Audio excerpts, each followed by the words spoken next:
수고하셨습니다. 혹여 여러분, 오늘 읽은 이 말씀이 근래 가장 많이 성경 읽으신 거 아니시죠? 그러시면 안 됩니다. 마가다락방에 모인 120명의 사람들에게 지난 말씀에 성령이 임하게 되었습니다. 창세기 11장에서는 하나님을 향하여 바벨탑을 쌓았던 사람들을 향하여 하나님이 진노하심으로 무엇을 흩으셨죠? 말을 흩어버리셨습니다. 한국 사교육의 비극이 바로 거기서부터 시작이 됩니다. 사도행전 2장에서는 정반대 사건이 등장하는데 하나님을 향하여 기도의 탑을 쌓았던 사람들의 말을 하나님이 모아주셨습니다. 방언이라고 하는 형태로 그들의 말이 모아지게 되었습니다. 아람어를 사용하는 유대인들임에도 불구하고 다른 지역의 언어로 유창하게 기도하는 것을 보면서 야, 이 갈릴리 사람들 가방끈 짧기로 유명한 사람들인데 아니 이 사람들이 우리 언어를 어떻게 구사하지? 예, 그런 일들이 있게 된 것입니다. 여러분, 이런 일들이 가끔 있어요. 제가 DTS 훈련 받을 때 함께 훈련생이었던 침례교 신학대학을 졸업했던 형님뻘 되시는 그분은 방언이 유창한 일본어였습니다. 제가 처음 봤거든요. 그냥 일본어인 거예요. 저는 일본어를 모르기 때문에 일본어를 잘 하시는 간사님을 기도할 때 살짝 불러와서 이 방언이 의미가 있는 것이냐 물어보니까 의미가 있다고 하더라고요. 뭐 하나님 사랑하고 영광 돌리고 이런 것들이 무의식적으로 방언으로 나오는, 여러분, 이런 방언들이 우리 주위에 없지 않습니다. 사도행전에만 나타나는 현상은 아닌 거예요. 생전 처음 보는 이 신기한 상황 가운데 어떤 사람은 놀라기도 하고 당황하기도 하고 어떤 사람들은 이 현상을 조롱하기까지 했습니다. 처음 보니까. 은혜가 충만히 임한 상황이긴 한데 장래가 굉장히 소란스럽고 혼란스러운 이 분위기에 베드로가 혼란스러운 그 좌중의 질서를 잡게 됩니다. 14절 말씀 함께 읽겠습니다. 시작. 그러자 베드로가 11사도와 함께 서서 자신의 목소리를 높여 그들에게 선포했습니다. 유대 사람들과 예루살렘에 사는 모든 사람들이여, 이를 여러분에게 알고자 하니 내 말에 귀를 기울이십시오. 14절부터 36절까지는 바로 이 베드로의 설교의 내용입니다. 근데 이 설교를 분석해 보니까 딱 두 가지로 요약이 될 수가 있어요. 첫 번째, 우리가, 설교하는 나와 설교를 듣는 너희들, 우리가 그리스도를 십자가에 못 박았다라는 것입니다. 두 번째는, 그러나 그분은 죽음으로 끝나지 않고 사흘 만에 살아나셨으며 하나님의 보좌로 올라가셨다. 이 두 가지가 베드로의 설교의 큰 주제입니다. 저는 이 베드로의 이 설교를 보면서 야, 원래 이런 사람 아닌데 베드로가 진짜 달라졌구나 라는 것을 알게 되었습니다. 이 베드로가 어떤 사람이었는가? 여러분, 예수님의 제자들을 기질적으로 이렇게 분류하는 일들이 있죠. 베드로가 어떤 기질의 제자였다고 여러분 보통 아십니까? 전형적인 다혈질로 분류되는 제자입니다. 다혈질 기질에 약점이 있어요. 제가 전형적인 이 다혈질이거든요. 1부 때, 2부 때 설교하는데 공사 소리가 나가지고 마이크 던져버릴 뻔했습니다. 시끄럽다고. 제가 좀 다혈 기질인데 다 그렇다고 할 수 없지만 이 다혈 기질의 약점은 겁이 많다는 것입니다. 제가 겁이 많거든요. 겁이 많기 때문에 그것을 감추려고 더 다혈하는 경향이 없지 않다는 것입니다. 계집종 앞에서 예수를 몇 번 부인했습니까? 3번. 한 번 부인했다면 실수했다라고 우리가 이해할 수 있습니다. 네, 3번 부인했습니다. 3번 부인한 시간의 텀도 5분 안에 3번, 10분 안에 3번을 부인한 게 아니고요. 그 말씀을 분석해 보면 반나절, 6시간 이상 되는 반나절 안에 3번을 부인했으니 이것은 우발적인 부인이 아니라 계획적인 부인이었다는 것을 알 수 있습니다. 무서웠기 때문입니다. 베드로의 마음 가운데 두려움이 많았기 때문이죠. 예수님 때문에 내가 해코지 당하면 어떻게 하나. 베드로는 늘 그런 사람이었습니다. 그는 늘 사람들을 의식하며 살아가는 사람이었고, 그러므로 상황과 형편에 굉장히 영향을 받는 사람이었습니다. 다혈기진이 충만한 사람들은 뭔가 일이 잘 풀리면 굉장히 업돼요. 감당이 안 됩니다. 근데 뭔가 일이 안 풀리면 너무 다운돼요. 또 감당이 안 돼요. 업다운이 너무나 심하죠. 이런 베드로가 성령을 받게 되었습니다. 성령을 받았기 때문에 한순간에 겁이 사라지는 것이 아닙니다. 겁이 나고 두려운 것은 마찬가지입니다. 그러나 성령 받은 사람은 내 안에 두려움이 사라지지 않았지만 감당하는 것입니다. 믿음으로 두려움을 참아내는 것입니다. 두려움 너머의 주를 의지할 때 지금의 나를 올가매는 그 두려움을 돌파하는 것입니다. 성령의 충만함을 받은 상황에 말씀의 권위를 가지고 강단에 선 베드로의 설교의 제목이 십자가 죄였다.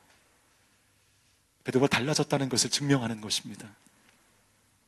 그는 여기저기 새롭게 나타난 방언 현상에 대해서, 여러분 다 앉으세요.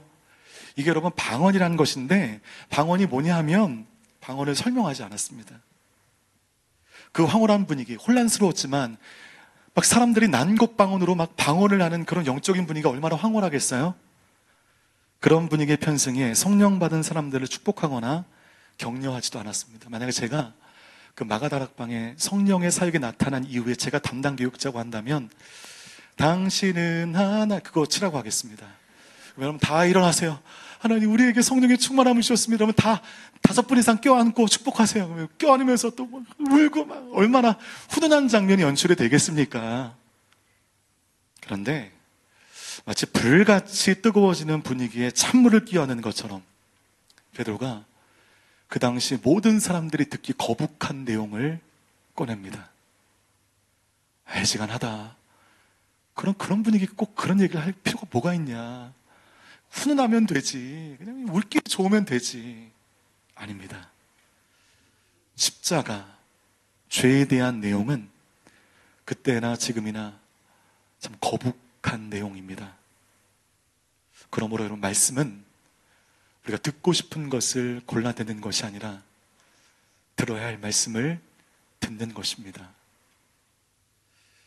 한국에 들어가 건강검진을 했는데 저도 중년의 남성들에게 나타나는 현상들이 그냥 드러납니다. 지방간, 살쪘다, 살 빼야 된다. 그냥 다 그 연세에 그 삶을 사는 사람들에게 나타나는 그 현상들. 그럴 때 여러분, 건강을 챙기려면 먹고 싶은 것 골라 먹으면 건강 잃어버립니다. 제육볶음, 김치찜, 치킨, 피자, 콜라, 그 맛있는 거 그거 골라 먹으면 저는 여러분들과 오래오래 건강하게 사역하지 못할 수 있습니다. 이번에 들어가는데 아버님이 건강을 많이 잃으셔서 그 어머님이 아주 특단의 대책을 세우셨더라고요. 저 어머님이 음식 솜씨가 굉장히 너무너무 뛰어나신데 맵고 짜요. 그다음에 모든 가족들 다 고혈압 환자입니다. 그다음에 아시겠지만 맵고 짠 거 얼마나 맛있어요. 그런데 이번에 집에 가니까 어머니가 국을 내오시는데 끓인 냉물을 내오시는 거예요. 그래야만 되기 때문에, 그래야만 건강을 챙길 수 있기 때문에 먹고 싶은 음식이 아닌 먹어야 할 음식으로 아버님의 밥상이 바뀌게 되었습니다. 그럼 우리 신앙생활도 마찬가지입니다. 듣고 싶은 말씀 골라 들으면 우리 영이 성장하지 않습니다. 때로는 들어야 할 말을 힘들어도 들을 때 그것이 우리 영혼의 힘이 되는 것이죠. 베드로는 듣고 싶은 말씀이 아닌 가장 들어야 할 가장 거북한 말씀을 전하고 있습니다. 우리 23절과 24절 말씀 함께 읽겠습니다. 시작. 예수는 하나님께서 정하신 뜻과 미리 아심을 따라 내주셨고 여러분은 법 없는 사람들의 손을 빌려 그분을 십자가에 못 박아 죽였습니다. 그러나 하나님께서는 죽음의 고통에서 풀어 그분을 살리셨습니다. 왜냐하면 그분은 죽음에 사로잡혀 있을 수 없었기 때문입니다. 정형적으로 기록되어 있지만 이거 그대로 얘기하면 이런 것입니다. 너희들이 예수 그리스도 죽였다. 유대주의자들과 로마의 사람들이 예수 죽였다고 착각하지 마라. 너희들이 죽인 것이다. 그러니까 얼마나 불편하겠어요? 그러나 하나님께서 이 예수를 살리셨다. 너희들 똑똑히 알아야 된다. 너희가 십자가에 못 박은 이 예수를 우리 하나님께서 주와 그리스도가 되게 하셨다. 얼마나 아픈 내용이고 얼마나 불편한 내용입니까? 이 선포에 한껏 따라올랐던 사람들의 분위기가 차분해졌고 그들은 숨을 죽인 채 베드로의 설교를 경청하고 있습니다. 아주 오래전에 제가 중학교, 고등학교 때로 기억하는데 어떤 전자제품의 광고였는데 그것이 어떤 회사였는지 다 기억 안 나는데 그 광고의 카피가 기억이 나요. 모든 사람들이 예스할 때 당신은 노할 수 있는가? 아마도 기업 분위기에 편승하지 않고 우리는 우리의 길을 가겠다. 그런 의미에서 이런 광고를 쓴 것 같은데 잊을 수가 없습니다. 여러분들은 모든 사람들이 예스할 때 노하실 수 있어요? 저는 못하거든요. 전 가만히 있지. 아무리 다혈질이라도 못합니다. 예. 여간 용기 있지 않고서야 모든 사람 다 예스 하는데 노할 수 없습니다. 굉장한 용기가 필요합니다. 혹시 모든 사람들이 예스 하는데 홀로 노하게 된다면 그 사람 십쳇말로 왕따 될 것입니다. 분위기 깬다고, 분위기 파악 못한다고 욕 많이 먹을 것입니다. 그런데 여러분, 우리 개신교 기독교를요, 프로테스탄트라고 부릅니다. 프로테스탄트. 이 프로테스탄트의 의미가 뭔지 아세요? 저항하는 사람들. 우리 신앙의 선배들은 늘 저항하는 삶을 살았습니다. 비진리인 세상에 편승하여 물 흐르게 살지 아니하고 이것은 잘못된 것이라고 이렇게 살 수 없다라고 늘 저항하는 삶을 살았습니다. 죄악된 세상 속에 저항하는 것이 기독교의 본질이며 우리 그리스도인들의 삶의 모습이어야 되는데 우리는 너무 저항하지 않고 너무 동화된다는 것이 우리의 문제인 것이죠. 오래전에 친분 관계에 있었던 그 신학교를 함께 나왔던 선후배 동기들이 그 친한 그룹들이 있잖아요. 친한 그룹들이 한국에서 모여서 식사 교제를 나누고 있었습니다. 1년에 한 번, 많으면 2번 정도 모이는 그룹이었습니다.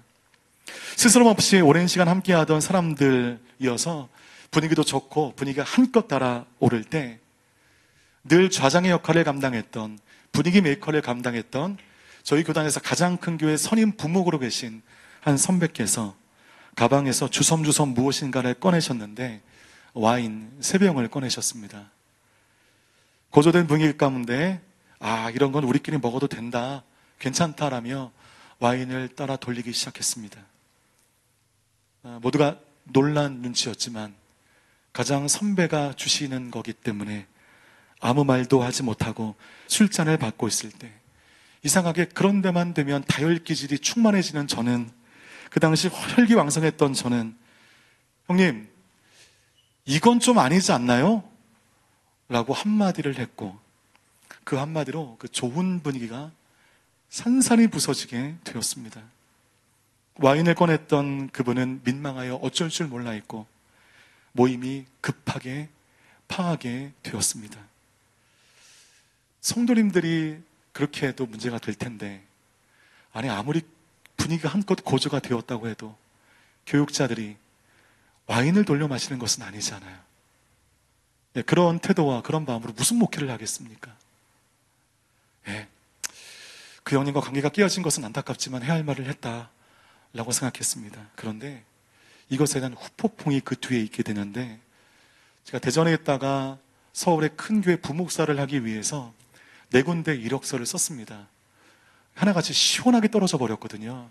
저는 제가 부족하기 때문에 가야 할 길이 멀기 때문에 떨어졌다 생각했는데 나중에 알고 보니까 그 와인을 꺼내셨던 그 민망하게 했던 그분이 제가 이력서를 낼 때마다 그 교회에 전화해서 저를 악의적으로 교사해서 그 교회에서 청빙을 포기했다는 것을 나중에 듣게 되었습니다.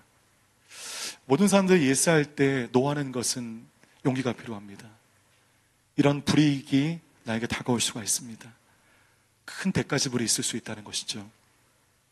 공동체와 조직 안에서 우리는 다른 사람들의 생각과 뜻에 함께 예스하며 살아가야 되지만 비진리가 진리처럼 여겨지고 있을 때 때로는 이것은 아닌 거라고, 이것 가운데 함께 동조할 수 없다고 노를 해야 될 상황들이 우리의 신앙의 삶 가운데 반드시 있다는 것입니다.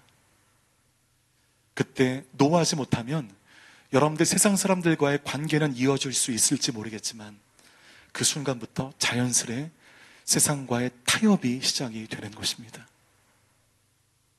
베드로는 늘 두려움에 상황을 따지는 인생을 살았지만 성령 받고 변화된 베드로는 모든 사람들이 예스할 때 노할 줄 아는 사람으로 변모되게 되었습니다.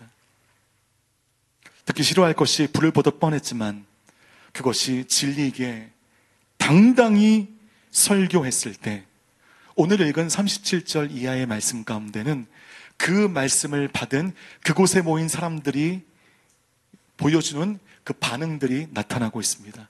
37절 말씀을 우리말 성경으로 함께 읽겠습니다. 시작.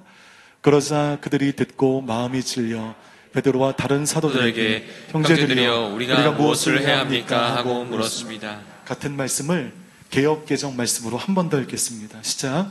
그들이 이 말을 듣고 마음에 질려 베드로와 다른 사도들에게 물어 이르되 형제들아 우리가 어찌할꼬 하거늘. 형제들아 우리가 어찌해야 할꼬.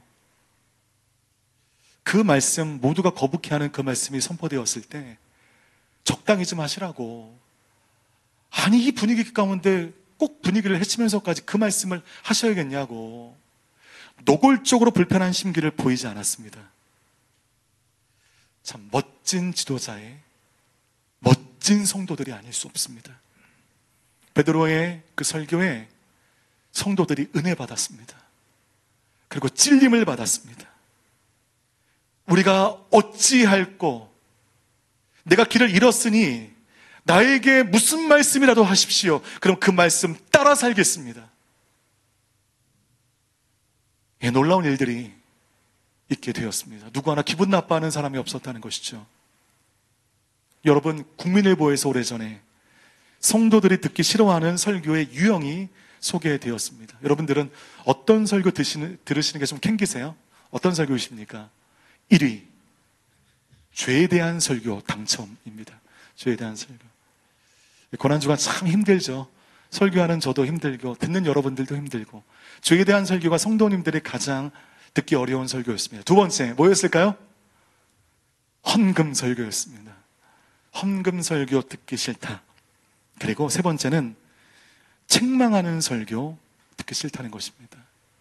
일주일에 한 번 왔는데 담당 목사한테 혼나야 되냐, 위로나 격려나 좀 해줘라, 그런 마음들이 모든 성도님들 가운데 있다는 것이죠. 그래서 요즘 시대에 뚜렷이 성장하는 교회의 특징을 분석해 보니까 성도들의 상황, 영적 니즈를 잘 분석하여 위로하고 격려하는 설교를 구사하는 교회가 성장하더라, 이 취지로 이 기사가 나온 것인데, 저는 바로 이런 부분들이 한국 교회를 약화시킨 매우 중요한 원인이라고 저는 믿습니다. 듣기 싫은 설교 안 듣겠다는 거예요. 교회를 옮기면서까지 격려하는 교회, 위로하는 설교를 구사하는 교회로 가겠다는 것입니다. 그 마음은 제가 이해하지 못하는 것은 아니지만 그렇게 듣고 싶은 말씀만 골라 들으면 우리의 영이 약해집니다. 어린아이를 벗어나지 못합니다. 때로는 서슬퍼런 말씀의 채찍 앞에 찔림받을 때 우리의 신앙이 강건해질 수 있고 우리의 신앙이 바른 길을 걸어갈 수 있다는 것이죠. 저희 아버지는 제 생애 2번 회초리를 드셨습니다. 정확히 얘기하면 강목을 드셨습니다. 스스로 보기에도 저건 진짜 나는 맞아도 싸다 싶을 정도의 잘못을 제가 했을 때 아버님은 조금의 용서도 없이 무섭게 회초리를 드셨습니다. 그 강목으로 맞을 때는 진짜 너무 아프고 너무 서러웠습니다. 저희 아버지 특수부대 출신이시거든요. 저는 면제거든요. 특수부대가 면제를 때리니, 네. 아버지가 너무 무섭고 매가 너무 아파서 옆에 계신 어머니를 향하여 살려달라 살려달라 애원을 했지만 어머니는 못 본 척으로 외면하셨습니다. 제 아버지는 필요할 때 여지없이 회초리를 드셨습니다. 2번 제 인생에. 근데 회초리로 때리시기 전에 이렇게 말씀하셨어요. 야, 나는 어렸을 때 너보다 좀 더 했다. 그런데 인생을 살고 보니까 너의 그 행동을 잘 가르치지 않으면 인생이 엇나간다는 걸 알게 되었다. 내 아들은 그렇게 살지 않길 바란다. 얼마나 훈훈해요. 그러면 때리지 마시셔야지. 이 훈훈한 얘기를 하고 때리셨어요. 그런데 지금 생각해 보니까 그 두 번의 회초리가 저의 인생을 길게 봤을 때 저에게 유익이 되었습니다. 그 회초리로 말미암아 아버님과의 관계가 깨어지지 않고 오히려 맞은 다음에 아버님과 더욱더 깊은 관계를 누리게 되었습니다. 10번을 용서하고 사랑하시다가 한 번 무섭게 드시는 아버지의 회초리는 오히려 제 안에 아버지의 권위를 바로 세우게 되었습니다. 다시는 그 죄를 반복하지 않았습니다. 여러분, 오늘 사도들이 베드로의 설교에 찔림을 받은 것은 회초리로 맞은 것을 의미합니다. 성령이 주시는 그 기쁨과 감격 가운데 있을 그때 베드로는 성령의 일하심으로 그들의 잘못과 그들의 죄악을 낱낱이 고발했습니다. 착각하지 마라. 유대주의자들과 로마로 말미암아 예수 그리스도 죽은 거 아니다. 여기에 앉아 은혜 받았다고 하는 너희들, 성령 받았다고 하는 너희들, 여러 가지 방언으로 황홀한 너희들 때문에 예수가 십자가에 달려 죽은 것이다. 네, 그 말씀이 그들의 마음 가운데 비수가 되어 그들 마음에 뿌리를 내리게 되었습니다. 그들의 서로의 죄악됨을 알게 되었습니다. 훌륭한 것은 그 선포된 말씀에 제자들과 제자들은 찔림을 받고 진심으로 회개하기 시작했다는 것이죠. 38절 말씀 함께 읽겠습니다. 시작. 이때 베드로가 대답했습니다. 회개하십시오. 그 여러분의 죄를 용서받기 위해 예수 그리스도의 이름으로 여러분이 각각 세례를 받으십시오. 그러면 여러분이 성령의 선물을 받게 될 것입니다. 그리스도의 이름으로 세례를 받고 죄의 사함을 받으면 성령의 선물을 받겠다고 말씀하시는데, 여러분 이 말씀 38절의 이 순서를 유념히 보십시오. 순서가 중요합니다. 성령의 역사를 받고 회개한 것이 아닙니다. 회개했을 때 하나님이 성령의 선물을 주셨습니다. 여러분, 회개 없는 성령의 역사 너무 위험해요. 우리 주위에 능력계나 있다는 사람들이 여러 가지 능력을 발휘하게 되는데 십자가가 없습니다. 회개가 없습니다. 그냥 자기의 능력을 발산하는 겁니다. 십자가 없는, 회개 없는 성령의 역사는 위험해요. 그 사람 반드시 변질될 것입니다. 교만해질 것입니다. 자기의 잘못과 자기의 죄악이 무엇인지도 모른 채 점점 타락해 갈 것입니다. 하나님은 방언이라는 성령의 은사를 받고 감격하던 그들이 바른 신앙으로 나아가기 위하여 한껏 은혜 받고 그 흥분함으로 살아가는 정도의 삶이 아니라 온전한 신앙의 삶을 살기 위하여 그들에게 회개의 기회를 주셨습니다. 회개하라. 여러분의 죄를 용서받기 위하여 회개하라. 그리고 세례를 받으라. 그랬더니 어떤 일이 있게 되는가? 40절, 41절 말씀 함께 읽겠습니다. 시작. 베드로가 이 사악한 세대로부터 구원을 받으십시오 라고 말하면서 다른 여러 가지 말로 확증하며 그들을 보냈습니다.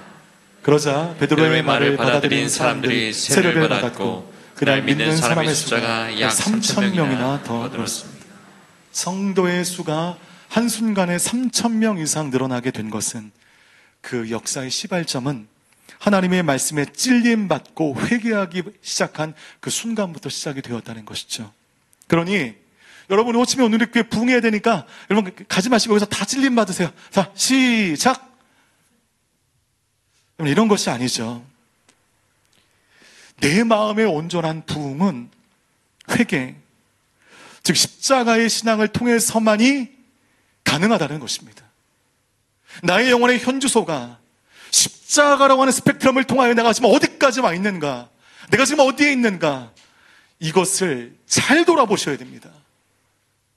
잠깐의 흥분함으로 신앙생활하지 아니하고 철저하게 회개하며 거룩한 주의 말씀 가운데 찔림받으며 나아가는 여러분이 되게 될 때 여러분들은 건강한 신앙의 여정을 걷게 될 것입니다. 그럴 때 우리는 반응의 신앙의 정도에서 권위 있는 말씀의 인도함을 받게 될 것이고, 바로 다음에 그 놀라운 일들을 목도하게 될 것입니다. 마지막 45절, 44절과 45절 말씀 함께 읽겠습니다. 시작. 믿는 사람들이 모두 함께 모여 모든 물건을 함께 쓰며 재산과 소유물을 팔아 각 사람에게 필요한 대로 나누어 주었습니다. 어떻게 이런 일이 있을 수 있을까요? 물건들이 있는데 내 것, 네 것에 구분이 없는 것입니다. 다 같이 통용하는 것입니다. 몇몇 선교단체에서는 실제로 그 소유를 내 것, 네 것 구분 없이 통용하기도 합니다. 자신의 재산과 소유권을 포기하고 한 공동체에 살아가는 거죠. 그런데 여러분 안심하십시오. 이런 일들이 교회에서는 가능하지 않다고 생각합니다. 안심되시죠? 네. 저는 하나님의 방법으로 열심히 정직하게 일하여 얻은 소유를 저는 하나님이 기뻐하신다고 믿습니다. 그렇게 번 돈으로 가족들과 휴가도 가시고 또 마찬가지로 맛있는 것도 드시고 여러 가지 여러분 우리 자녀들이 좋아하는 것도 드시면서 삶을 엔조이하는 것은 하나님 앞에 죄가 아닙니다. 말씀 보면 하나님은 돈이 일만하게 뿌리라고 말씀하지 않으셨습니다. 돈을 무엇함이 사랑함이 일만하게 뿌리는 것입니다. 돈은 영적인 존재예요.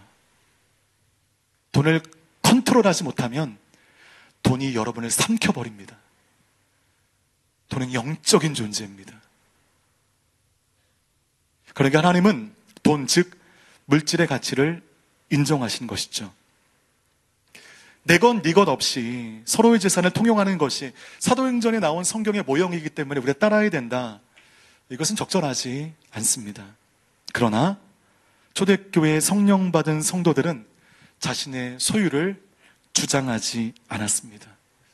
저는 소유를 포기했다는 그 현상적인 것보다는 저들이 왜 내 것, 네 것에 구분함이 없어졌는가? 도대체 뭐 때문에? 우리에게 없는 그 뭐가 있기 때문에 그런 삶이 가능했나? 이것을 우리가 알기를 원합니다.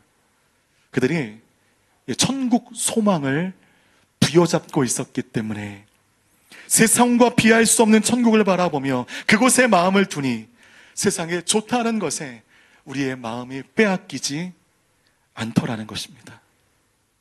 지금 여러분 제 지갑에 100만 원짜리 자기압 수표가 있다고 생각해 보십시오. 있어 봤던 적은 한 번도 없습니다. 예입니다. 그런데 어떤 사람이 저에게 1,000원짜리 지폐를 하나 팔랑팔랑 거리면서 저를 유혹한다고 했을 때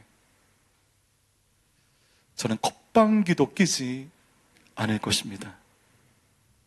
제 지갑에는 그 1,000원짜리 지폐와는 비교할 수 없는 가치의 것이 저에게 있기 때문인 것이죠. 말씀 마치겠습니다. 여러분 더 나은 가치를 발견할 때 지금 붙들고 있는 가치를 포기할 수 있습니다. 더 나은 가치를 발견하면 지금까지 이것이 나의 목적이다라고 삼았던 모든 가치들을 후회 없이 내려놓을 수 있다는 것이죠.